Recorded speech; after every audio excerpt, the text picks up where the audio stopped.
The Morrises are experts in non-lethal weapons technology. They are consultants to the Defense Department, CIA, NSA, and world-renowned think tanks. The technology necessary to project three-dimensional images to a point in space requires no new breakthroughs in science. We have the technology now. Overall, the non-lethal weapons development program is aimed at giving our military options between talking and shooting. Specific system development, we really can't talk about. But the Morrises did talk in general about secret military experiments with lifelike 3D projections in the sky called holograms. Holograms on a battlefield would be to divert the attention of the enemy, to deliver propaganda or something very frightening to make the enemy run away if you think that he will believe that what you're sending is really an angel, a devil, a UFO.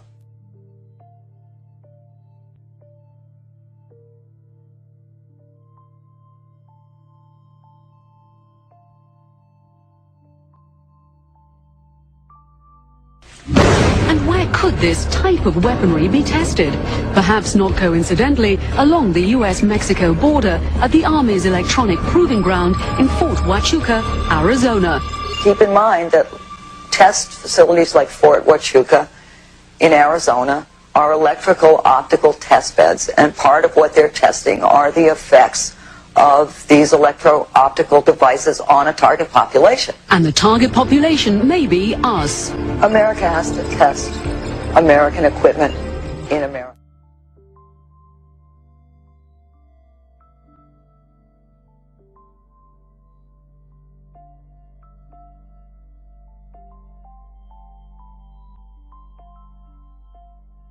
The ultimate weapon in the info war would be so secret, so invisible, so undetectable, you would never know your mind was under attack.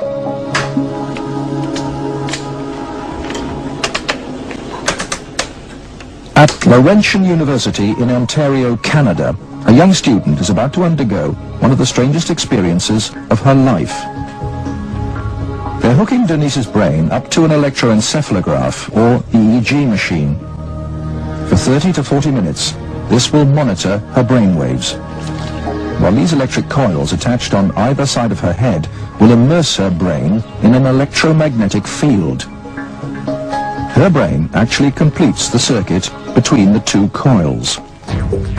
The field pulsing through her brain is less powerful than one given off by a digital clock radio, but acutely controlled and focused at specific parts of the brain, it will open Denise's mind to outside suggestion by this man. What do you do a switch to see if it's right or left hemisphere? Use your frontal temporal. Dr. Michael Persinger is a professor of psychology and neuroscience. He is designing ways to put the power of mind control to good use. Dr. Persinger's research focuses on brain trauma, and he uses carefully controlled doses of electromagnetic radiation to induce relaxation and alleviate pain. So what Sandra did was to initiate a opiate releasing pattern. That's a burst firing field that is stimulated once every 4 seconds. And that produces relaxation and a very pleasant sensation. Similarly, using the appropriate field, we can induce fear and apprehension, but clearly that would be unethical in that setting. Dr. Persinger's tests suggest that carefully programmed electromagnetic frequencies can tap into individual brains and influence people's emotions. The cognitive processes of the human brain are really quite simple. And if you understand how they work, you can make entire populations think and decide the manner in which you wish. Many experts are skeptical of such an Orwellian scenario, but Persinger thinks the implications are chillingly real. Suppose you generate a field that produces fear, fundamental fear, in large numbers of people. And then, over the television, more traditional way, as you say, the reason we're having this fear is because of this particular group. And now you start to move the population believing in a direction that you wish. To influence 250 million people, the equivalent of the entire population of the United States, may not be that difficult. According to Dr. Persinger, we already have the technology, satellites and television and radio transmitters. Mind control may already be happening. We know the mysterious PSYOPS plane can beam persuasive sounds and pictures into people's television sets. Will it someday beam disturbing frequencies directly into the mind? Mind control will be the ultimate non-lethal weapon.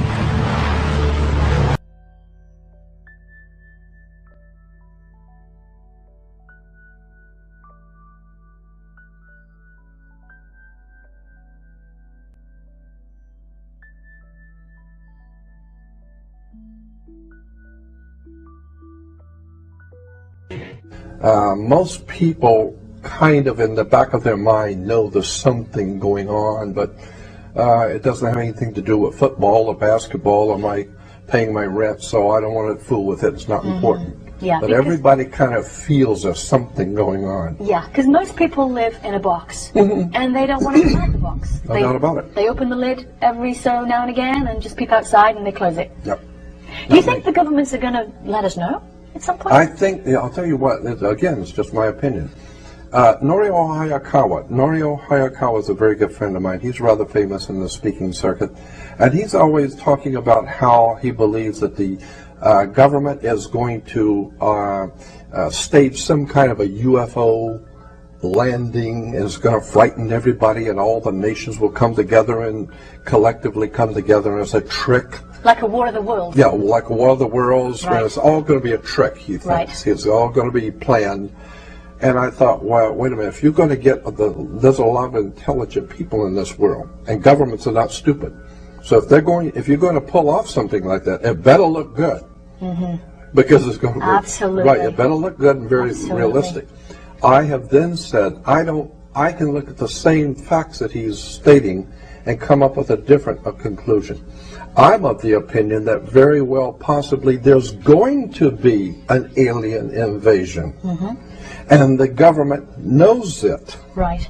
And consequently, they are trying to prepare the people so that they don't react. Because that was, as far as I'm concerned, that was a CIA operation when Orson Welles, back in the late 30s, 38, 39, did that War of the Worlds thing on radio. I'm sure the CIA was involved in that. And they wanted to see how the people will react if the people really thought that there was an alien invasion from another world. It was called War of the Worlds. Right. With Orson Welles, and people went berserk. Well, I don't think they're going to go berserk today. I think too many people in this world have already had experiences. They know something's up. But again, I would say I'm thinking that there very well might be a legitimate invasion soon.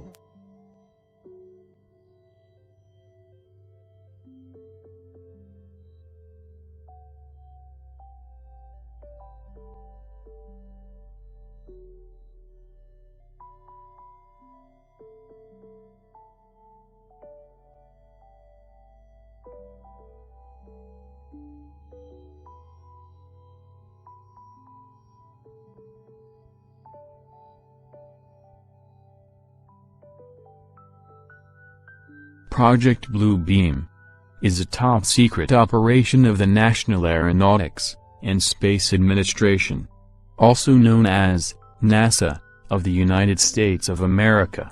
The goal of Project Blue Beam is to implement a New Age religion, with the Antichrist at its head, and to create a new world order, via a technologically simulated second coming of a new Messiah.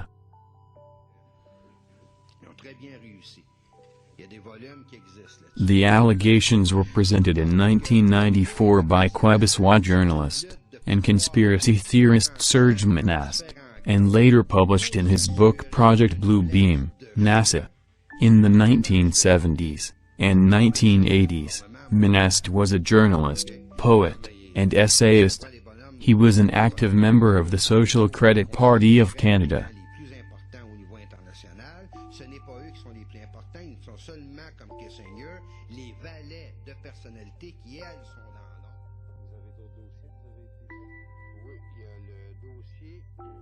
In the early 1990s, he started writing on the theme of a new world order, and conspiracies hatched by secret societies, being particularly inspired by the works of William Guy Carr. Monast founded the International Free Press Agency, where he published most of his work on these themes, achieving some prominence with an interview on esotericist and ufologist Richard Glenn's TV show, Esoterism Experimental, in which he repeatedly warned his audience about the dangers of a world government. He was interviewed by Glenn a number of times up to 1996. In 1994, he published Project Blue Beam, NASA, in which he detailed his claim that NASA, with the help of the United Nations, was attempting to implement a New Age religion, with the Antichrist at its head, and start a new world order, via a technologically simulated second coming of Christ. He also gave talks on this topic.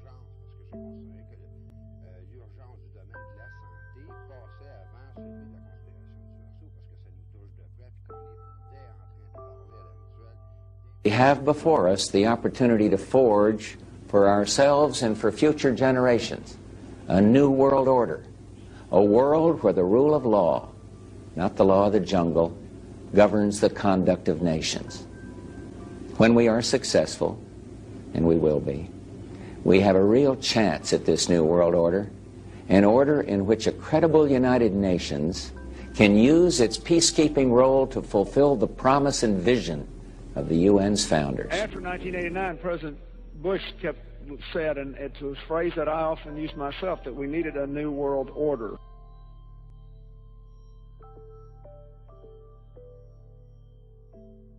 During the conflict with Saddam Hussein, which he handled so superbly in a short-term sense, we kept talking about a new world order. And then President Bush, at the end of that war, promised he would give 4 graduation addresses, 4 commencement addresses, describing that new world order and what America's role was going to be in it. It turned out he gave one of those addresses and canceled the other 3 and talked about something else. That's why, because they weren't ready yet. That in fact we're all going to have to give up a little bit of our sovereignty in order to make the world work. And this present window of opportunity, during which a truly peaceful and interdependent world order might be built, will not be here for too long. Already there are powerful forces at work that threaten to destroy all of our hopes and efforts to erect an enduring structure of global cooperation. Are you optimistic a global system can happen from what we've heard so far? It could happen, and in fact it's in the works. By 1995 and 1996, Monast said he was being hunted by the police and authorities for involvement in networks of prohibited information. He had homeschooled his 2 children, who were then taken away, and made wards of the state in September 1996 so that they would receive a public education. Serge Monast died of a heart attack in his home in December 1996, at the age of 51, the day after being arrested, and spending a night in jail. His followers claim his death was suspicious, suggesting he was assassinated by psychotronic weapons to keep from continuing his investigations.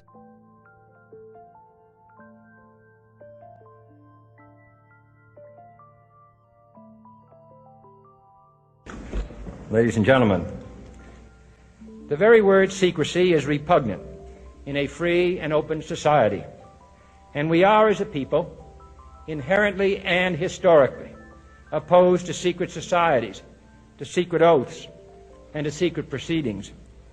We decided long ago that the dangers of excessive and unwarranted concealment of pertinent facts far outweighed the dangers which are cited to justify it. Even today, there is little value in opposing the threat of a closed society by imitating its arbitrary restrictions. Even today, there is little value in ensuring the survival of our nation if our traditions do not survive with it. And there is very grave danger that an announced need for increased security will be seized upon by those anxious to expand its meaning to the very limits of official censorship and concealment. That I do not intend to permit to the extent that it's in my control.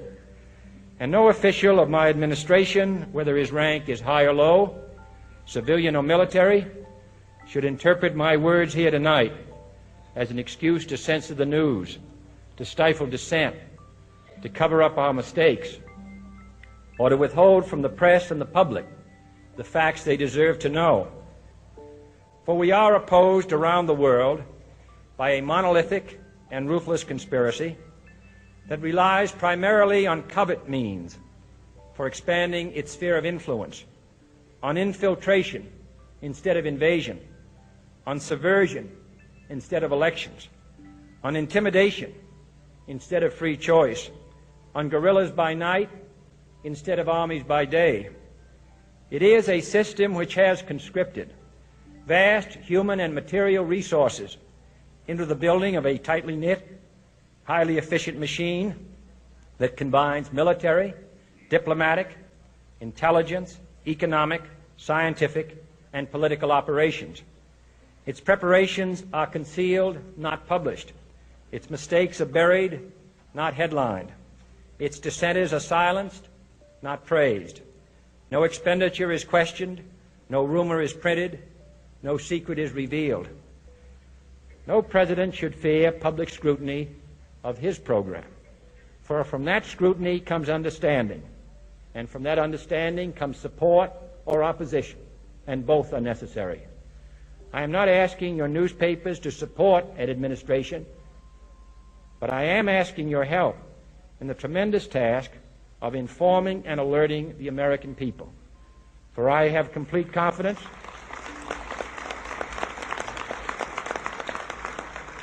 in the response and dedication of our citizens whenever they are fully informed. I not only could not stifle controversy among your readers, I welcome it. This administration intends to be candid about its errors. For as a wise man once said, an error doesn't become a mistake until you refuse to correct it. We intend to accept full responsibility for our errors, and we expect you to point them out when we miss them.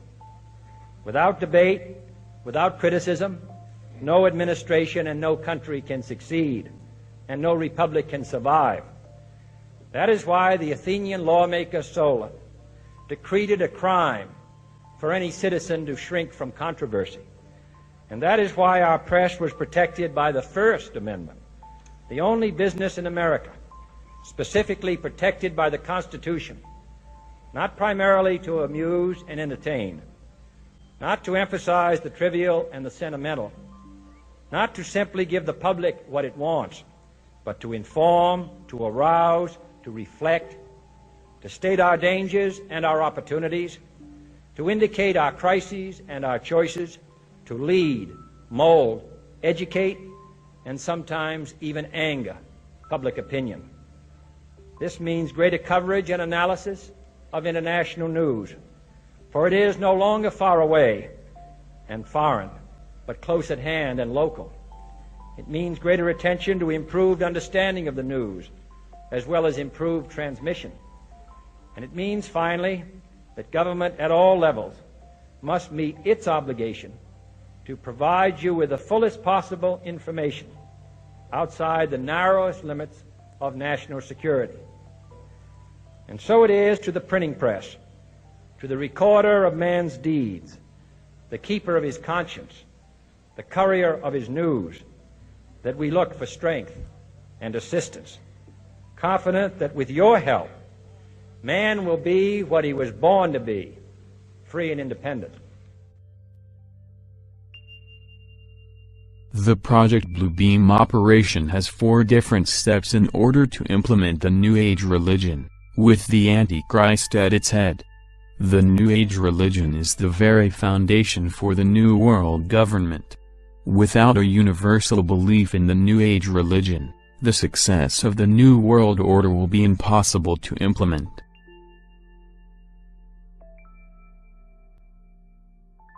We all worship the same God, Christian and Muslim? I think we do. Does. We have different routes of getting to the Almighty.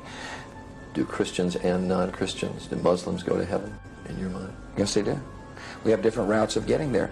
I think everybody that loves Christ or knows Christ, whether they're conscious of it or not, they're members of the body of Christ. And that's what God is doing today. He's calling people out of the world for His name, whether they come from the Muslim world or the Buddhist world or the Christian world or the non-believing world. They are members of the body of Christ because they've been called by God. They may not even know the name of Jesus, but they know in their heart that they need something that they don't have, and they turn to the only light that they have. And I think that they are saved and that they're going to be with us in heaven. Until I die, I'll proclaim nothing but love for all my brothers and sisters in Christ, my Catholic brothers and sisters, Protestant brothers and sisters, Christian Reformers, Lutherans. I don't care what label you are. And you know, Jack, there are so many other Protestant ministers who are doing the same thing as you. Yes. You're comfortable with the Vatican? Oh, I'm very comfortable with the Vatican. I've been to see the Pope several times. They believe in Christ. They believe in the death of Christ on the cross and His resurrection. I feel that I belong to all the churches. I'm equal at home in an Anglican or a Baptist church or a Brethren Assembly or a Roman Catholic church. You know what, we don't all have the same views, and I realize Mormonism is not traditional Christianity, but I'm probably a little broader and more open in the fact that when somebody loves Jesus and believes they're the Son of God, that's good for me. Robert McGinnis with the Family Research Council says it appears the hidden agenda is to unite people under one religious organization so they will peacefully accept UN goals such as population control, abortion rights, and one world government. The Blue Beam Project will pretend to be the universal fulfillment of the prophecies of old, as major an event as that which took place 2,000 years ago. This one God will in fact function as the Antichrist, who will explain that the various scriptures have been misunderstood, that the religious of old are responsible for turning brother against brother, nation against nation, that the religions of the world must be abolished to make way for the Golden Age, New Age, of the one world religion, representing the one God they see before them. Naturally, this superbly staged, full-scale production will result in social and religious disorder on a massive scale.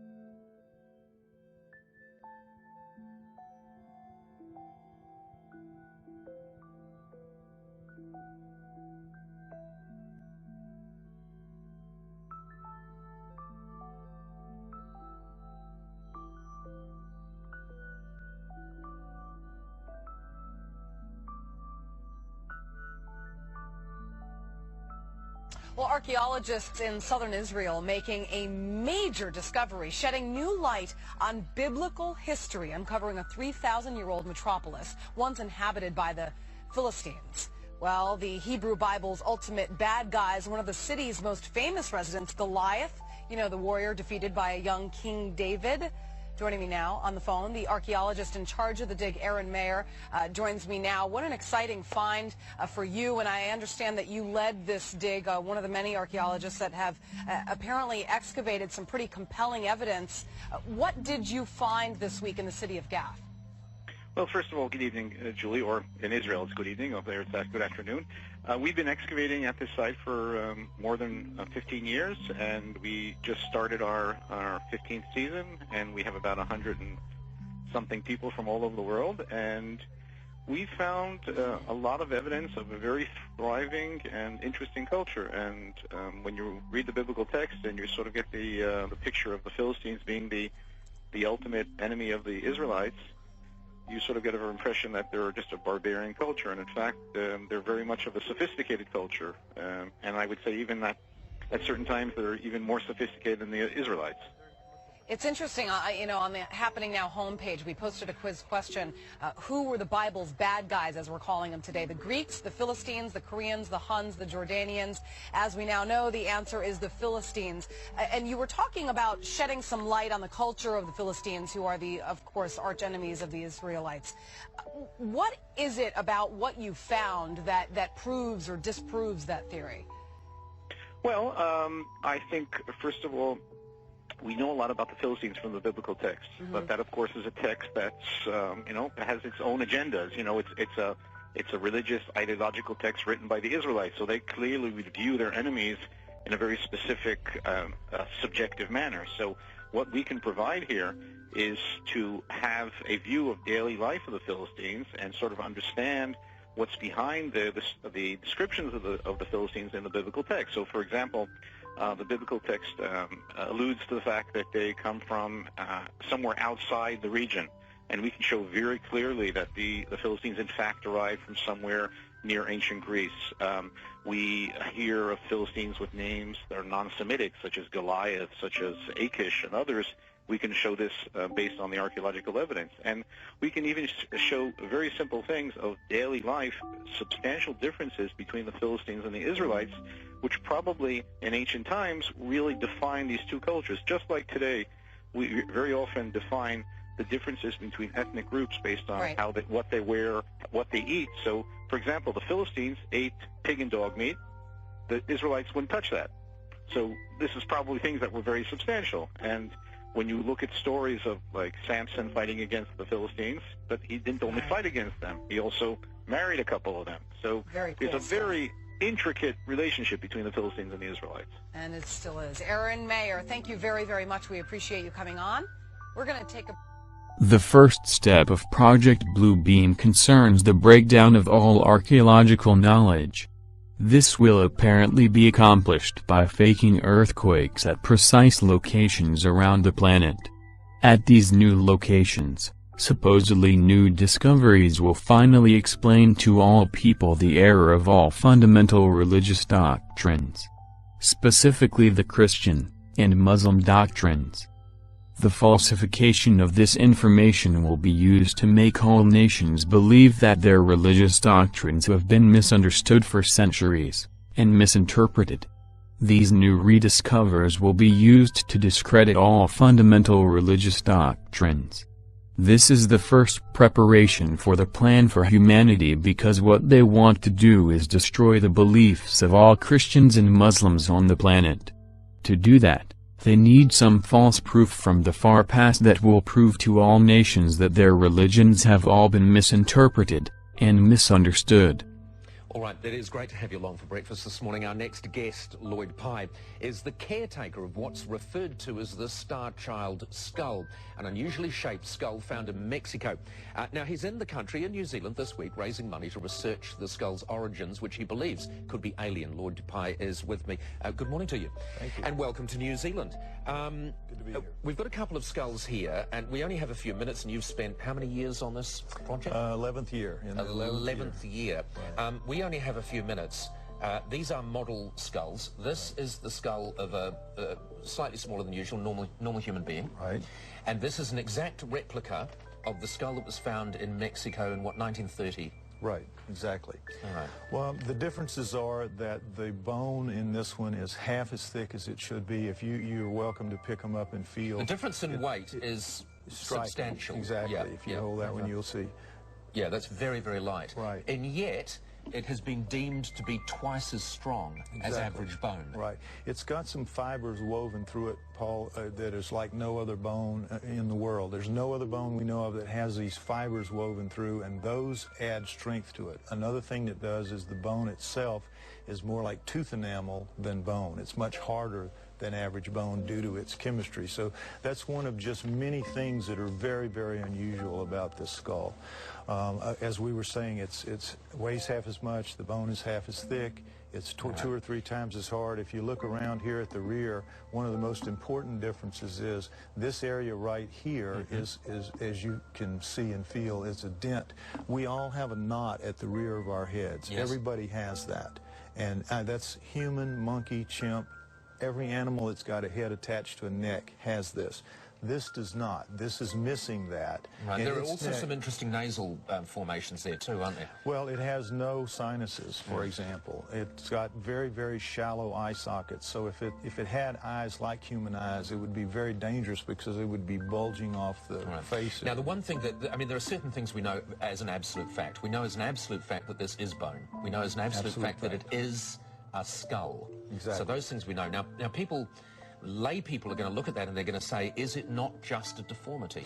We've had experts of various kinds look at it in great detail, and they can't come up with a deformity that would cause all these things to change about it. It's chemistry, put fibers in the bone, give it such an increased brain capacity, take away its sinuses. When you add up all the things that are different about it, there's no deformity known that makes it that way. Plus, we have the fact of a DNA test that was run already that's established that its mother was human and its father was not. We don't know what his father was. From preliminary DNA tests, because obviously you want to raise some more money to do much more in-depth DNA tests, because you would like from that to construct an entire skeleton, effectively. But from the preliminary tests, you've determined that it is of or involves human form, human origin. What we think, looking at the DNA test from 203, we're fairly convinced that it's a human-alien hybrid of some kind. What we need to establish by getting the test to recover the entire genome, we will be able to lay its full genome down against a human, against a chimp, against a gorilla, and soon against a Neanderthal, and we will know where it lays on that line. All right. It's fascinating, and I mean, you'd have to be a fool to sit here and not be fascinated by it, and obviously it's compelled you for many, many years. You are an ex-US intelligence special agent. Right. But when you say its mother was human, its father was an alien, a huge number of people will think you are a kook. Right. Well, they have every right to think that. When I first saw it and they first gave it to me and I first started, I thought sure it was a deformity. I was confident it had to be a deformity. And every test we've done many tests, all the tests you can do really, up to this final genomic DNA test. We've done everything we can do, and every test it's passed. You will be speaking in New Zealand? I'm speaking in New Zealand on Sunday at the Mount Albert War Memorial. If anybody interested in attending, contact uncensored.co.nz or co.nz, however you say it. Right. Uncensored Magazine. John Eisen has brought me over to speak at that. And we will have details on our website too, so people can go to our website. Lloyd, thank you very much for joining us. Thank you, Paul. That is extraordinarily light. Feel how light that is. Ooh. So it's half the weight, twice the strength. Pass me the other one, please. Sure. Ooh. Didn't you believe me, Ali? No, I believed you. I like to get my hands on things for myself. Thanks. That's extraordinary. Yeah. Oh, I'd really like to hear the full story from you on Sunday. Yeah. Thank you very much. Crusoe! Crusoe!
史上初、ネッシー東京湾に現れるビッグイベントの瞬間でした。Thank you very much, Alex 君。Thank you. Thank you.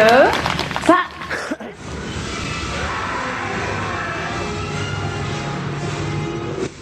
ネス湖に消えたと言われるあのネッシーがなぜか東京湾に出現。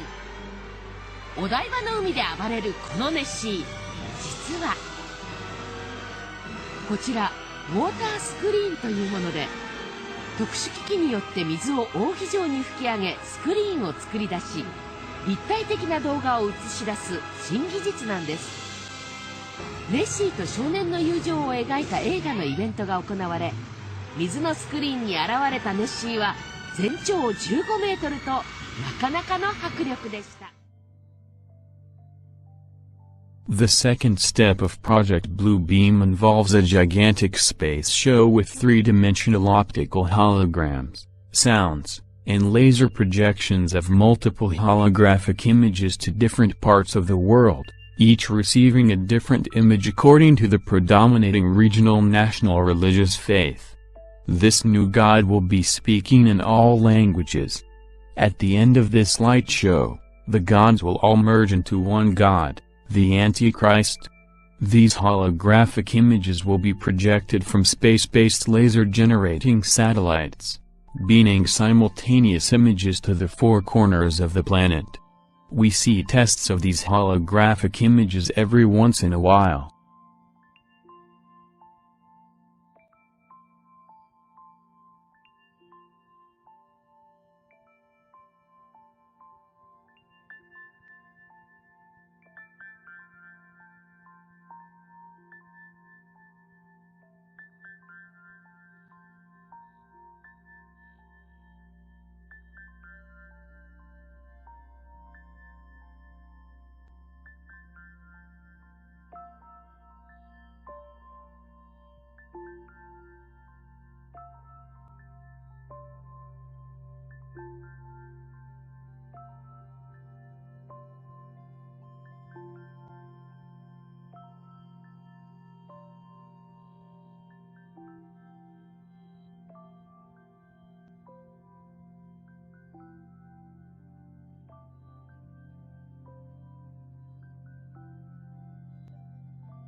C'est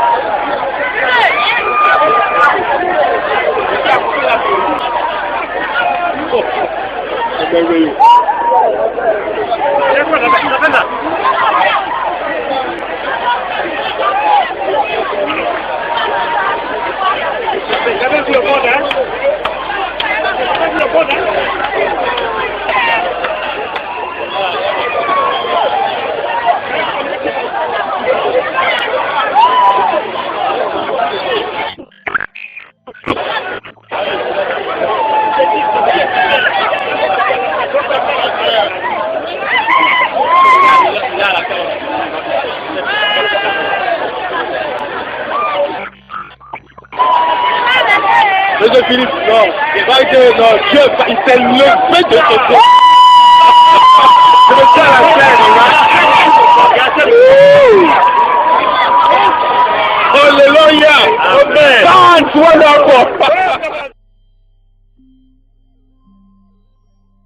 The result of these deliberately staged events will be to show the world the new Christ, the new Messiah, Maitreya, for the immediate implementation of the New World religion.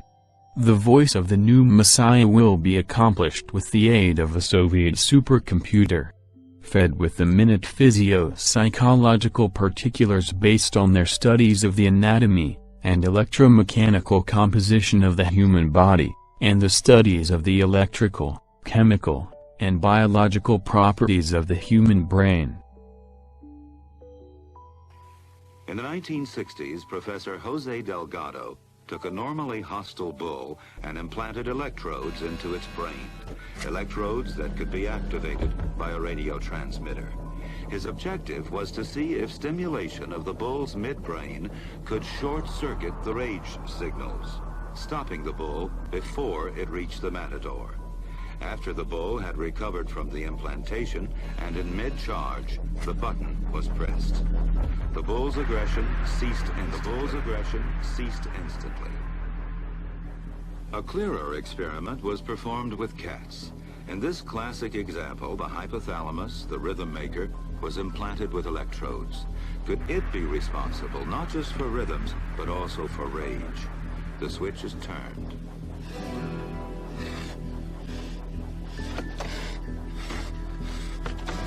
Then the switch is turned off. So indeed, the hypothalamus does control certain types of aggression. This is CIA Director David Petraeus in a speech he made, or a talk he talked about the Internet of Things. This is what he said.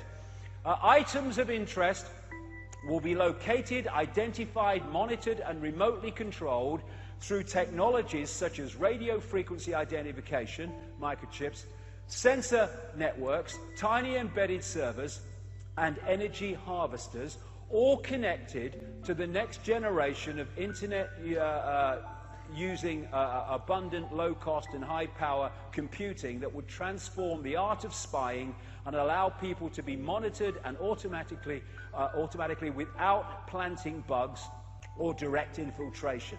He said that this involved new technologies which added processors and web connections to previously home appliances like fridges, ovens, lighting systems. Remember that for a second. This is known as the Internet of Things. Petraeus has confirmed that people would be watched through televisions. These are Orwell's screens. So the idea of the smart meters is to create this energetic environment, this information environment, which is delivering information about you to the authorities and delivering information from the authorities at the subconscious level to speak to you. The smart grid is watching you.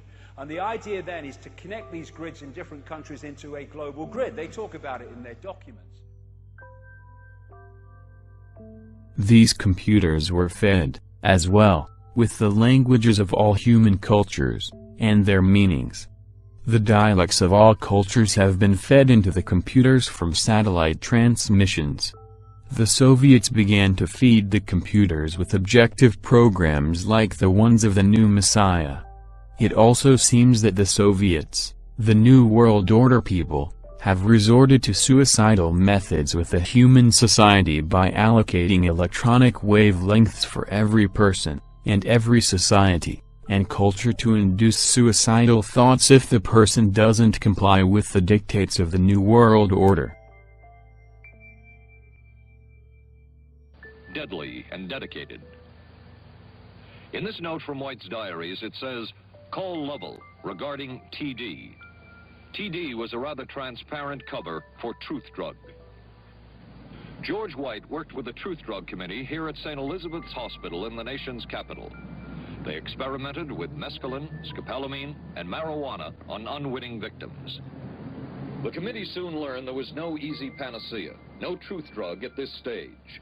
But White and later colleagues would not stop trying. The goal remained the same. As this 1952 CIA memo says, the aim is controlling an individual to the point where he will do our bidding against his will, and even against such fundamental laws of nature as self-preservation. But it was a discovery here in Basel, Switzerland, at Sandoz Laboratories by Dr. Albert Hoffman, that led the intelligence agencies of America to believe that they had found the panacea.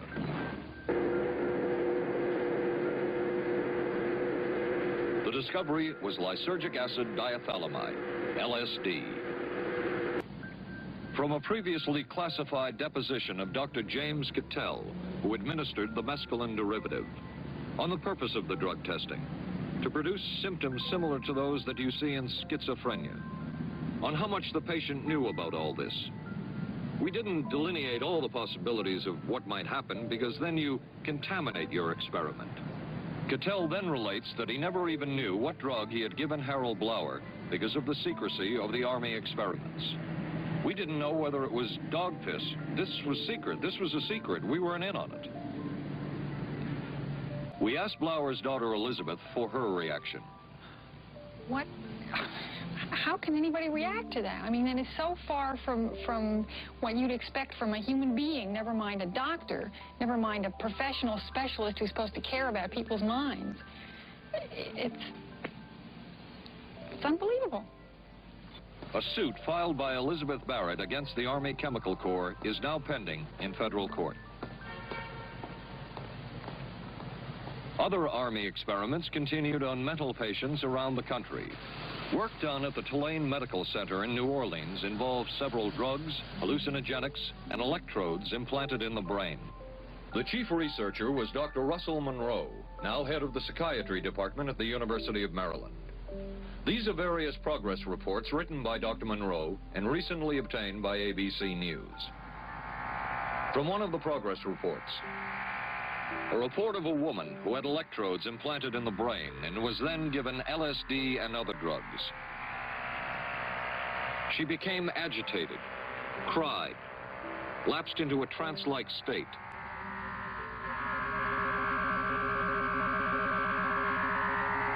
Felt as if she were about to have a convulsion, experienced waves of darkness and light, had bizarre sensations in her neck and legs, said somebody was trying to manipulate her body.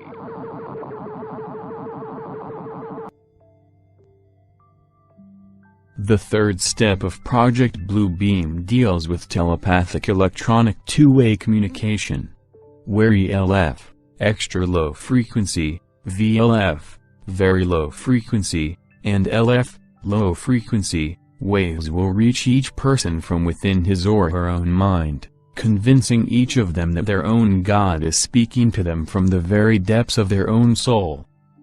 Will you pull me the mainstream news article about the new light bulbs that are going to have computer signals going through them, basically programming and interfacing with your computer, and the other patent number article dealing with the admission that not only does the flicker rate on TV put you into a mesmerized, hypnotized, highly suggestible state, but that not only propaganda messages can be on what's being said on TV, that's one level of propaganda, and the flicker rate puts you in that suggestible state, but that that actual data that they can put signals in the flicker that can make you sick, make you angry, make you happy. This is mind control.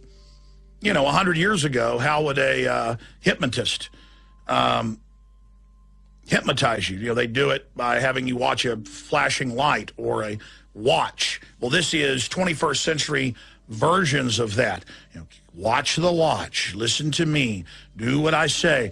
You know, for those of you out there tuning in for the first time who are hearing this and laughing at what I'm saying, let me just give you a few examples of what I'm talking about. Then I'll get into what's happening in North Africa and the Middle East and what's happening with the economy. Here is,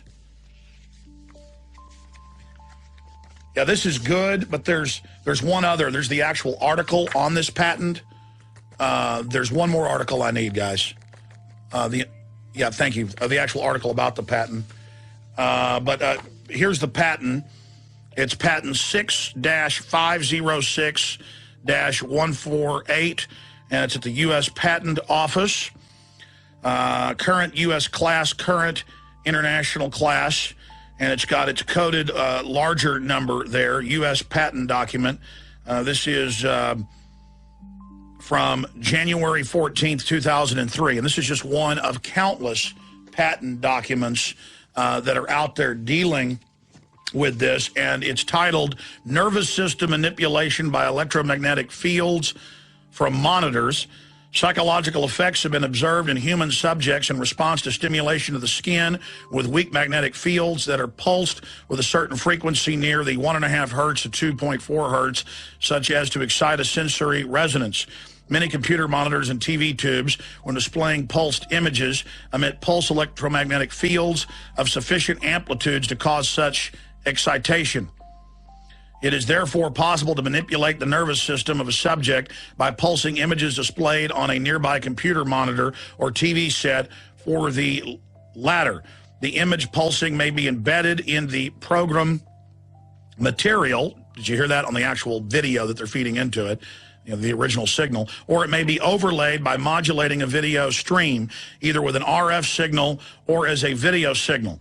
The image displayed on the computer monitor may be pulsed effectively by a simple computer program. For certain monitors, pulsed electromagnetic fields capable of exciting sensory resonances in nearby subjects may be generated even as the display images are pulsed with a subliminal intensity.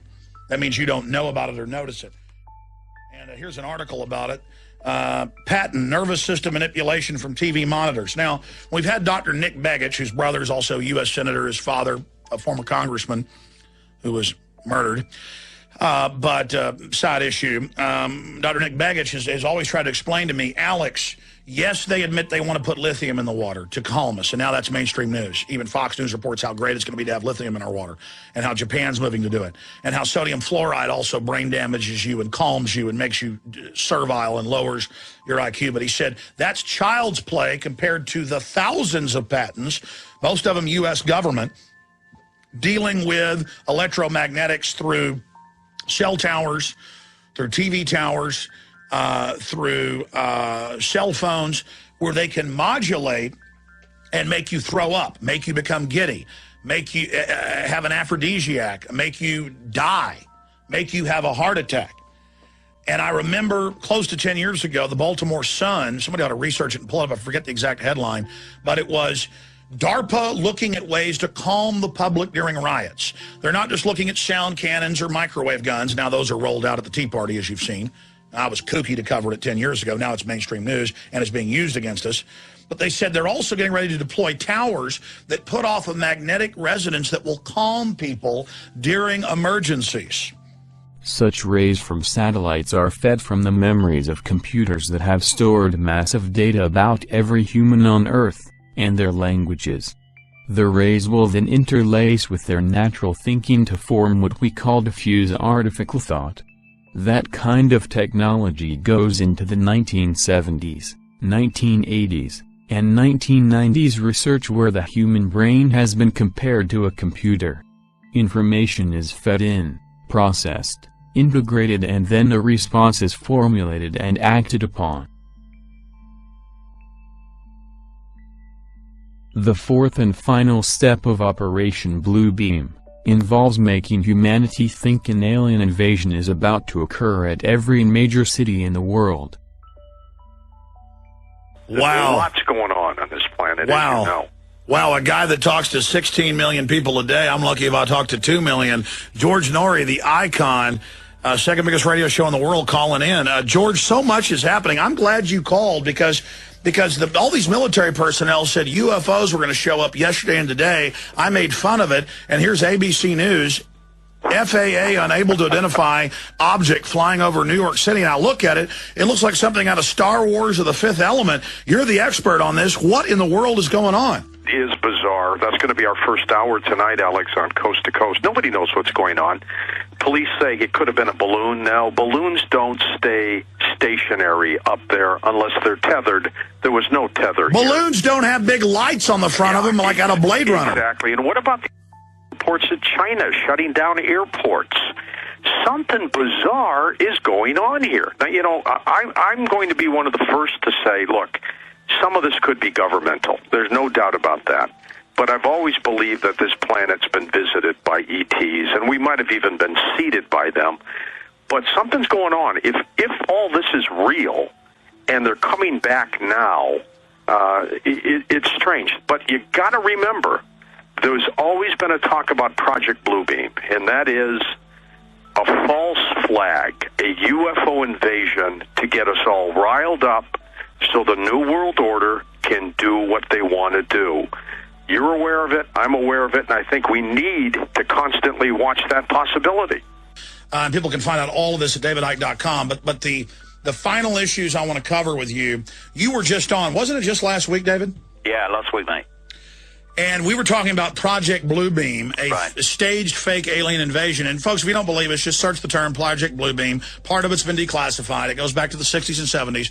And in the 90s, they declassified stuff. I even saw in Popular Mechanics about 3,000-foot holograms the Pentagon can project of the Easter Bunny, Jesus, Buddha, whatever they want. You know, David Icke, I mean, you know, they can project Superman up there. They can project Alex Jones. They can project, you know, George Bush, Kim Jong-il.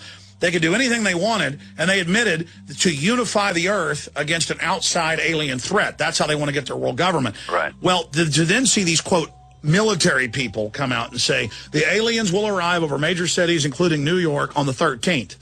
And then we're going to show that ABC News article up on screen right now. Then I'm going to Zbigniew Brzezinski after that. Sorry, I flipped that on the guys.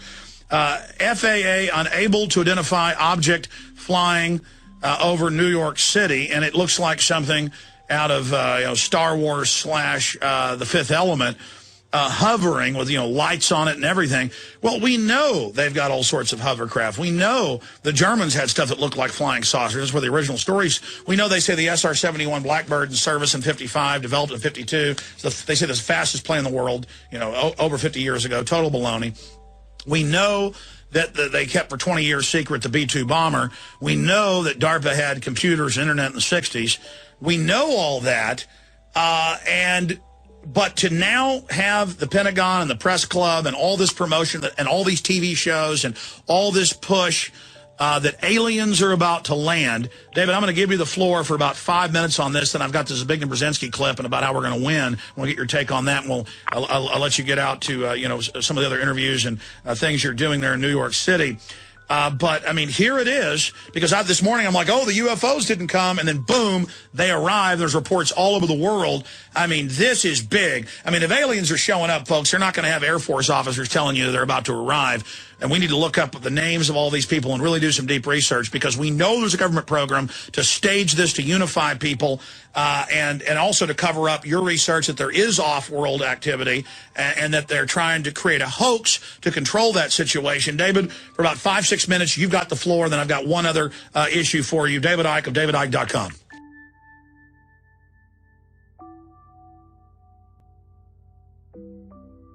Slowly over time, the New World Order has been trying to convince the masses through conditioning that aliens are real, and are visiting our planet.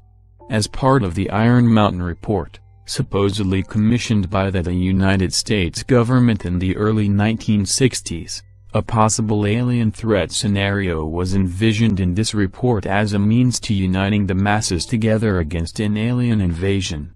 Slowly the masses have been exposed over time to the possibility of aliens inhabiting our universe.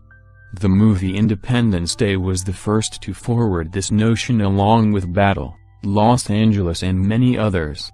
Manufactured UFO sightings and spacecrafts have been seen for decades and have been increasing in numbers in recent years and months. We have astronauts and military departments from all across Europe and even here in the United States disclosing possible UFO sightings and encounters in a concerted effort to convince us that aliens are real.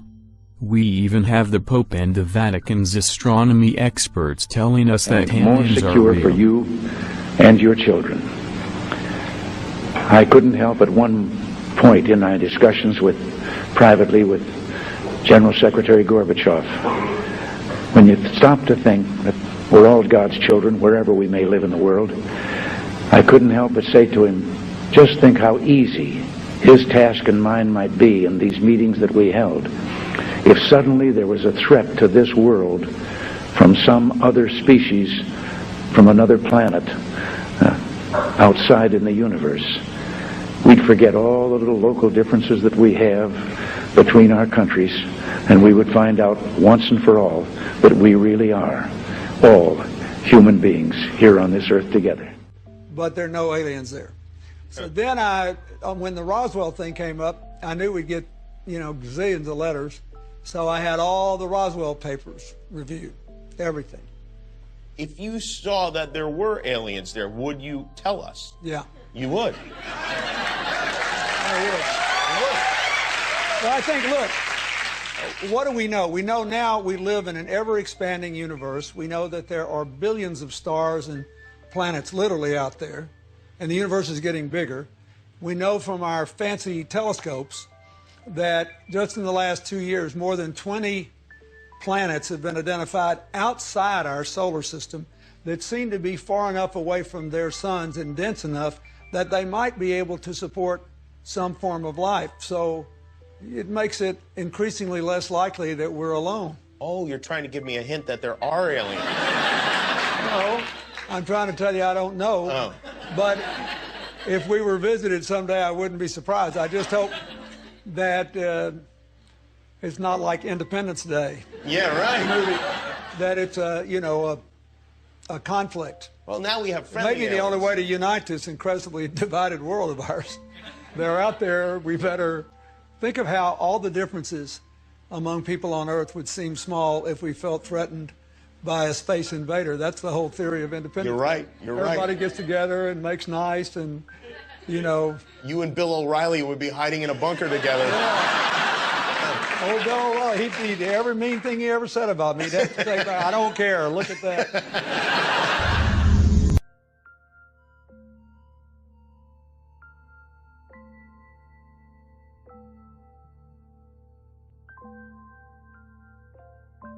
American presidents, key politicians and connected insiders have publicly wondered about mankind's fate if the planet was attacked by alien forces without provocation. Would such an attack, such as the one depicted in the science fiction classic movie, Independence Day, result in a one-world government? In this final phase of the plan, it will be made clear to the people that an alien invasion is imminent and the consolidation of government, religion, military and economic institutions will be needed for mankind to survive. This false attack is a way to push each major nation into using its nuclear capability to strike back. In this manner, it would put each of these nations in a state of full disarmament before the United Nations takes over. The U.S. presidential motorcade arrives at the United Nations, passing the ever-present groups of demonstrators assembled on the other side of the road. A sense of anticipation in the General Assembly chamber, and a warm reception for Barack Obama as he walks to the podium, his wife seated among the heads of state and dignitaries. The time has come for the world to move in a new direction. We must embrace a new era of engagement based on mutual interest and mutual respect, and our work must begin now. And the president outlined his vision of a new world order in which the U.S. would participate fully, one rooted on 4 basic principles: non-proliferation and disarmament, the promotion of peace and security, the preservation of our planet, and a global economy that advances opportunity for all people. UN Secretary General had opened proceedings, sticking to his allotted time, calling for international unity. If ever there were a time to act in a spirit of renewed multilateralism, a moment to create a United Nations of genuine collective action, it is now. Now is our time, a time to put the United back into the United Nations. United in purpose, united in action. And a reminder that this UN building is due to be closed for renovation at the end of these proceedings. Our common ambition is to make this outward renovation the symbol of inward renewal. A renewal, importantly, in which the United States says it is willing to both lead and be part of. Mike Hanna, Al Jazeera, at the United Nations in New York. Paradoxically, this moment of crisis is also one of great opportunity. And you know, I've been here quite often. You mean to this table? At this table. And excessive optimism is not my distinguishing trait. No, it's not. But so there is excessive optimism now? No, I don't think there's excessive optimism. Okay, well, you moderate optimism. I think that when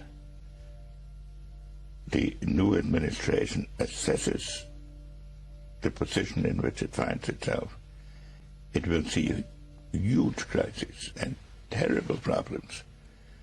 But it can, I could see that it sees a glimmer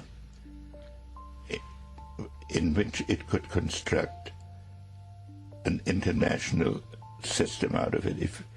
If you look back to the end of the Second World War, many people now think that the period between 1945 and 1950 was in many ways the most creative period or one of the most creative periods of American foreign policy. But it started with chaos and fear of Russian invasion of Europe and governments that were very weak and people who were very So the United Nations came out of that, the Marshall Plan came out of that. That's right, and NATO came out of that, and later the Truman Doctrine came out of that later. Right. There is opportunity in the crisis because, repeat it for me, because? I think because when you look at the medium-term interests and the long-term interests of the key players, India, China, Russia, America, Europe, they really are importantly parallel.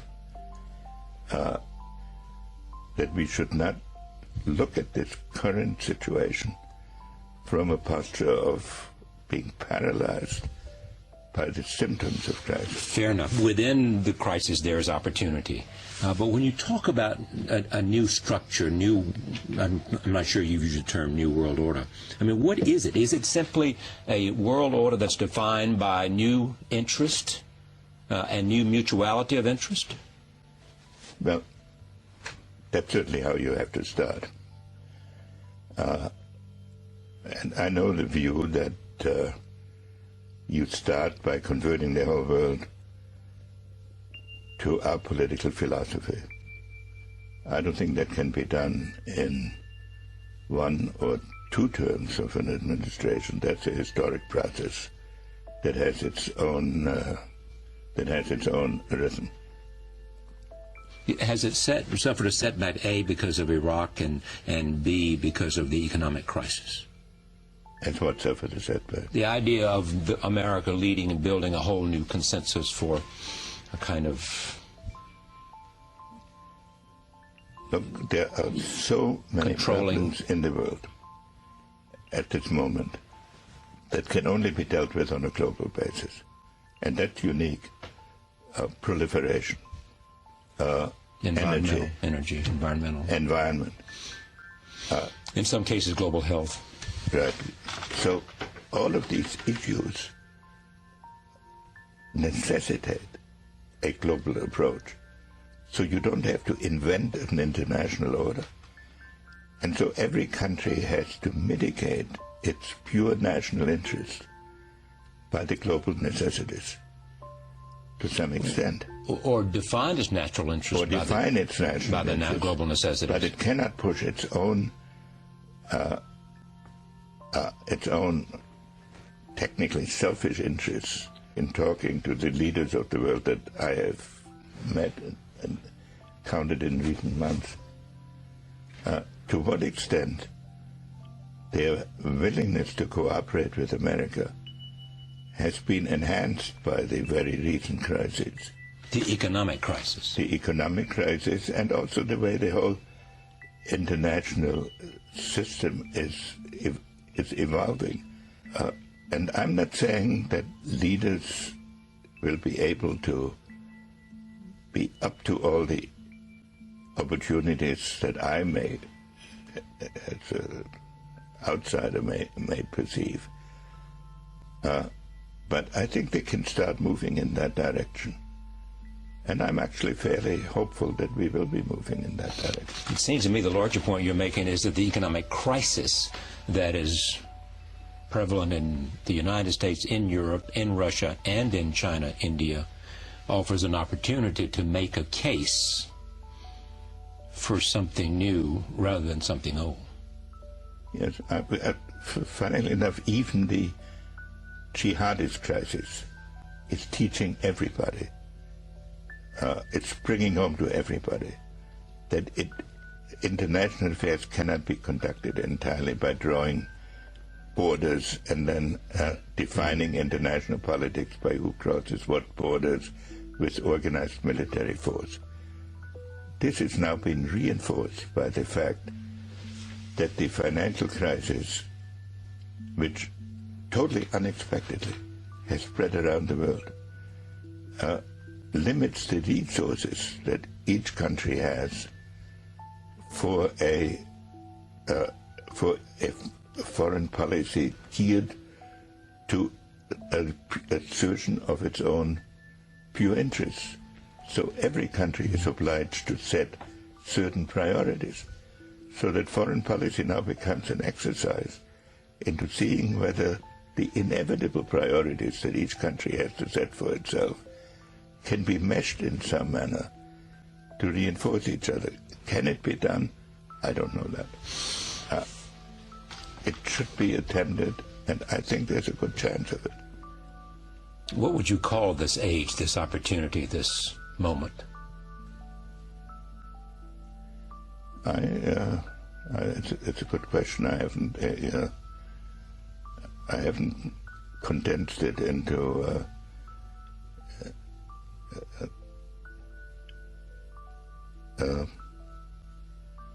maybe the age of compatible interests. Pretty good. Thank you. Good to see you again. Great pleasure to be here. Henry Kissinger, back from Russia. Many questions about Russia we didn't get to, the relative power of Medvedev and Putin and all of that in terms of Russia and its internal questions as well. But this evening, a look at how the world might be.